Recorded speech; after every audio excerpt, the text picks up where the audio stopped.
In Lesson 3 of Illustrator, your challenge is to illustrate a vector version of yourself in full color. Now, if you notice here, some helpful hints are you want to be able to use the pen tool, Pathfinder, brush, blob, and layers tools. So if you open your JPEG of yourself up in Illustrator, okay, so either File, Open, or you've already done that through the Citrix server, okay, you should have a layer currently with your image on it. Go ahead and lock that layer. Now this ensures that you can't do anything to this layer. So as you see here, there's a pencil, and then with basically a no drawing or writing on this layer symbol.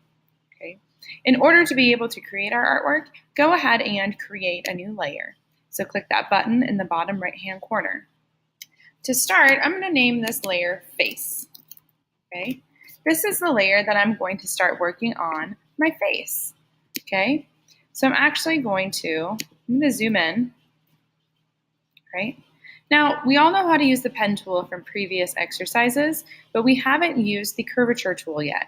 So go ahead and click on that. Now, your curvature tool works similar to the pen tool, but it actually will help us easily follow the contours of the face. Okay? Go ahead and select a color that you think would work best for you.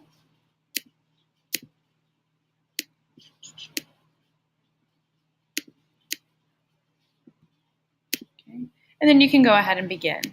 So as you see, this will automatically make your curves for you.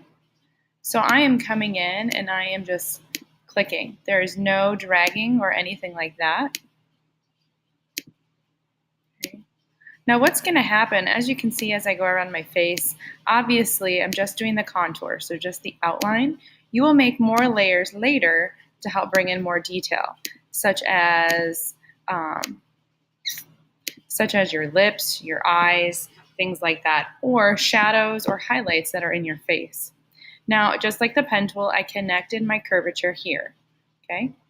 Now you can see that this is here, and that would be the start of my face, okay? As I want to move forward, let's say I want to work on my sunglasses. I'm going to create a new layer. Notice I'm making that layer on the top. I'm going to call that sunglasses. Now I can't really see what I'm doing here, so what you can do is you can poke the eye out on that layer. Okay. Now, if I want to work on my sunglasses, I'm going to use the curvature tool again, and I'm just going to leave that color the same color I had before. Just building, building, building. Okay, and then connect. Now, as you can see, my sunglasses are not tan, but they're kind of a gradient of blue. So I want you to open up your gradient palette. If you don't see it on the right-hand side, just remember you can go to Window and then Gradient. I'm going to click on the gradient. As you notice, it shows a black and white. Yours may have popped up like this. You need to just click up here and then do Show Options. Okay. In order to change the colors, you want to go ahead and double click. Okay. Mine is currently set to black and white. I want to change this to color. So in the top right corner of that box, I'm going to change it to RGB. Okay. Now I'm going to come in, and you can either use your sliders or you can kind of click around, okay, to find that perfect color that you're looking for. Actually, okay, click off of that. Then you can do the same thing to your white. Go ahead, change that to RGB. Okay, that's the color I want. Perfect. Now I can have a linear or a radial gradient. I'm going to leave mine at a linear, but I wanted to go ahead and change the angle. So I'm going to switch it to 90 degrees, and then maybe I want to see what it looks like the exact opposite way. Okay, so obviously let's keep it at 90 degrees so it matches what's already on here, so you can see it's lighter and then darker. Okay. Now, as we look at this, if I want to bring in the rim of my glasses, I can click on my shape, go to my stroke palette, and then add my stroke. Now remember, if I want to change the color of my stroke, that's over here. That is that open box. So there's just a stroke around that box. Okay. I currently have that set to 5.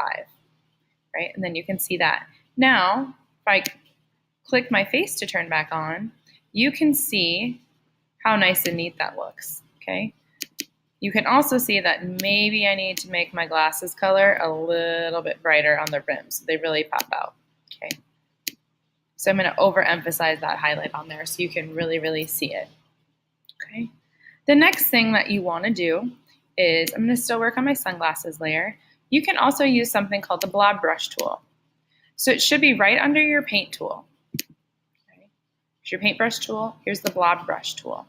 Now this is a great tool for doing exactly as what it says, blobs. Okay. So I'm going to make a new layer. I'm going to call it my hair. Okay. Now right now my brush is pretty small.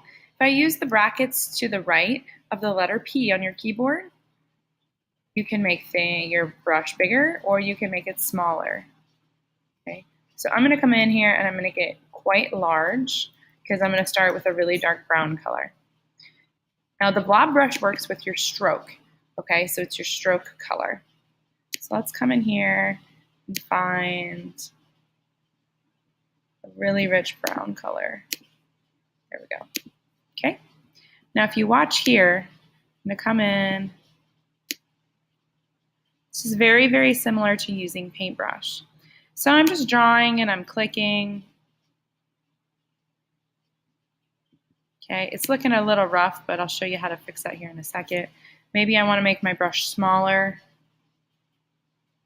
so I can come in here. I can start to get some of my curls and have some space in them, etc. Okay, this looks okay, but I mean, it still needs a little refining. But when you do that, it comes in and it really outlines it for you. Now, let's say I really wanted to clean up this edge around my face. Okay, you can come in and use your eraser tool. So that's hitting the letter E, and it works the same with those brackets. If you want to make it bigger, you can make it bigger or you can make it smaller. Now I'm going to come in here, okay, and you can see how it's just nicely erasing and altering my paths for me. Okay. So now if I turn my face layer back on, you can kind of see where I'm going with that.